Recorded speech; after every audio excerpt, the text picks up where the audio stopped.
In this video, we're diving into a unique and often misunderstood topic, Puerto Rican citizenship.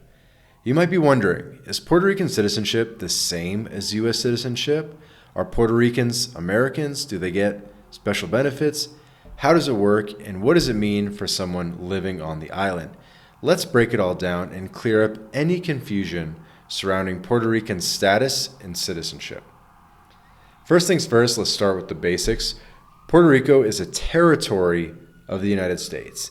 It's not a U.S. state, but rather a commonwealth, quote unquote. This means that Puerto Ricans are U.S. citizens by birth. If you're born in Puerto Rico, you're automatically a U.S. citizen, just like someone born in New York or California. This has actually been the case since 1917, when Congress passed the Jones-Safroth Act, which grants U.S. citizenship to Puerto Ricans. However, being a territory comes with some important distinctions, which I'll get into shortly. Now, what about Puerto Rican citizenship? There's something a little different here. Puerto Ricans hold U.S. citizenship, but they also have something called Puerto Rican citizenship. This isn't the same thing as being a citizen of an independent country like Mexico or Canada. Instead, it's more of a symbolic or cultural citizenship, although it actually does have some benefits. Puerto Rican citizenship can be important for residents of the island, especially in terms of identity and cultural pride. In fact, the Puerto Rican government does issue Puerto Rican citizenship certificates, which some people apply for to affirm their connection to the island. But keep in mind, this doesn't replace or change U.S. citizenship in any way. You're still a U.S. citizen even if you apply for a Puerto Rican citizenship certificate. It's just like an additional thing that you can get, and I'll get to the benefits in a little bit. So one of the key things to understand about Puerto Rico is its political status. As a U.S. territory, Puerto Rico does not have full representation in the U.S. Congress. Puerto Ricans elect a non-voting delegate known as a resident commissioner to the House of Representatives. This person can participate in debates but cannot vote on final bills. Puerto Ricans also don't have voting representation in the Senate, and they don't get to vote in U.S. presidential elections unless they live in one of the 50 states. So while Puerto Ricans are U.S. citizens, there are some limitations on their political rights compared to those living in the states. Okay? But you might be wondering, what if a Puerto Rican moves to the mainland United States? Well, that's where things change. Once a person born in Puerto Rico moves to a state, they gain the full rights of U.S. citizenship, including the ability to vote in federal elections. They can vote for members of Congress, the president, and have all the same rights and responsibilities as any other U.S. citizen. Now, let's talk about some of the advantages and disadvantages of living in Puerto Rico as a U.S. citizen. One major advantage is that Puerto Ricans do not pay federal income taxes on income earned within Puerto Rico. This can be a big draw for residents and businesses, as the tax burden is lower than in the States. However, Puerto Ricans still pay Social Security and Medicare taxes, and if they have income from outside Puerto Rico, they may still have to pay U.S. federal taxes on that income. Although, of course, there's a way to structure things correctly. There are also some limitations when it comes to federal programs. Puerto Ricans are eligible for Social Security and Medicare benefits, just like U.S. citizens living in the States. However, certain programs like SSI, which is Supplemental Social Income, and some forms of Medicaid are either limited or unavailable to residents of Puerto Rico. This creates a bit of a gap in the social safety net for Puerto Ricans compared to those living in the mainland USA. Another thing to consider is the ongoing debate over Puerto Rico's political future. For decades, there has been a discussion about whether Puerto Rico should remain a territory, become a U.S. state, or even pursue independence. Each option has its own supporters and implications for citizenship. If Puerto Rico were to become a state, Puerto Ricans would gain full representation in Congress and the right to vote in presidential elections, but they'd also start paying federal income taxes, just like residents of any other state. On the other hand, if Puerto Rico pursued independence, obviously kind of unlikely, but it could lead to the creation of a separate Puerto Rican citizenship, meaning residents would no longer be U.S. citizens unless they met specific criteria. One interesting aspect of Puerto Rican citizenship is that it's granted by the Puerto Rican government, even for people who aren't born on the island. This is interesting. If you have Puerto Rican parents or grandparents, you might be eligible for Puerto Rican citizenship through descent. This is different from U.S. citizenship, which is automatically granted by being born in Puerto Rico. The Puerto Rican Citizenship Certificate, though largely symbolic, is a way for people to maintain their connection to the island, even if they moved away or were born elsewhere. There's also been an interesting push for the idea of dual citizenship in a symbolic sense, where people living in Puerto Rico or those with Puerto Rican ancestry could hold on to their U.S. citizenship while also affirming a unique Puerto Rican identity. This dual identity is something that many Puerto Ricans take pride in, balancing their U.S. citizenship with a strong sense of Puerto Rican culture, language, and history. Obviously, they speak Spanish in Puerto Rico as the first language. It's a fascinating blend of being part of the larger U.S. system while also maintaining a distinct cultural identity. So, Puerto Rican citizenship is a bit different from the citizenship status you might find in other places. While Puerto Ricans are U.S. citizens by birth, their political rights are limited because of Puerto Rico's status as a U.S. territory.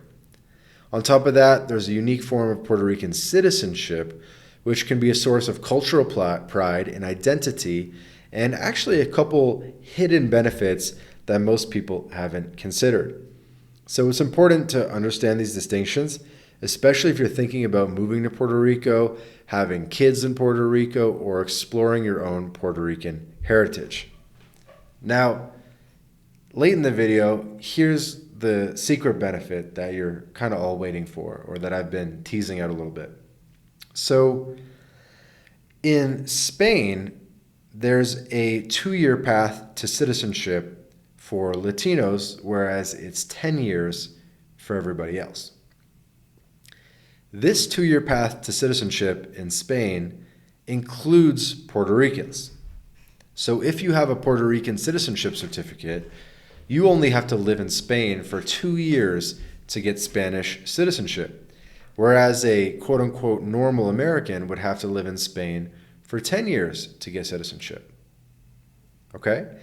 And this also should apply to the descendants that we mentioned earlier in the video, how if your parents or grandparents were born in Puerto Rico, you can still get a Puerto Rican citizenship certificate. And if you can get that citizenship certificate, you should be able to do the 2-year path to citizenship in Spain, even if you weren't actually born in Puerto Rico. If you were born in Puerto Rico, obviously a more clear-cut case for the 2-year path to citizenship in Spain. But if you have the certificate because your parents or grandparents were born in Puerto Rico, that should still work for the 2-year path to citizenship in Spain.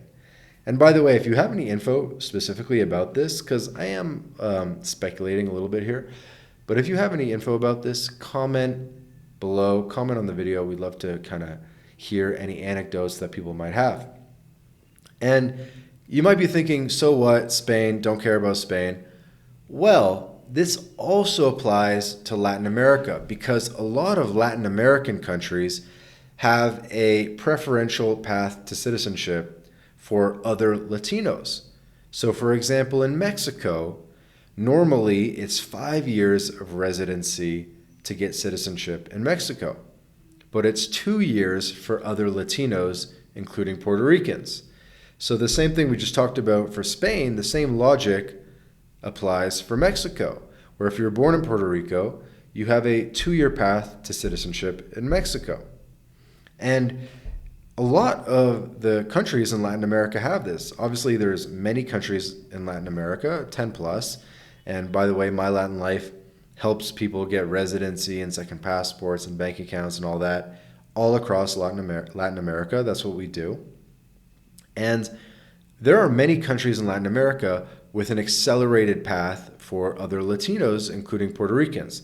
For example, in El Salvador, it's only 1 year to citizenship for other Latinos. Okay?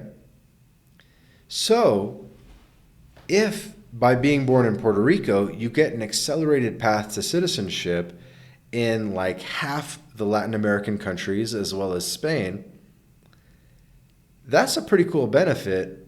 And that's something that would actually tip the scale where, all else being equal, it would be better to be born in Puerto Rico than in the mainland US. Because if you're born in the mainland US, there's no inherent benefit to that. Like if you're born in one state, it's better than being born in another state. Like, regardless of what state you're born in, I don't know, maybe Hawaii is something, I have no idea. But basically, whatever of the 50 states you're born in, it's pretty much all the same. There's no inherent benefits depending on what state you're born in the US.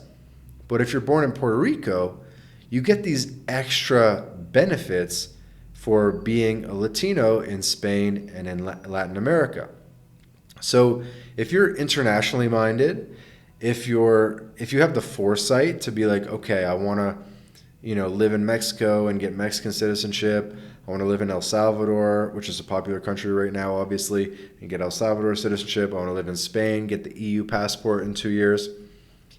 All else being equal, as an American, if you had to be born somewhere in a U.S. territory, Puerto Rico is the best place to be born. All else being equal, you'd rather be born in Puerto Rico than in the mainland USA. If you're born in the mainland USA, you really get no benefits. If you're born in Puerto Rico, you get the Puerto Rican passport or citizenship certificate. Okay? So, people talk about birth tourism a lot in Latin America. We at MyLatinLife, we talk about birth tourism a lot in Latin America.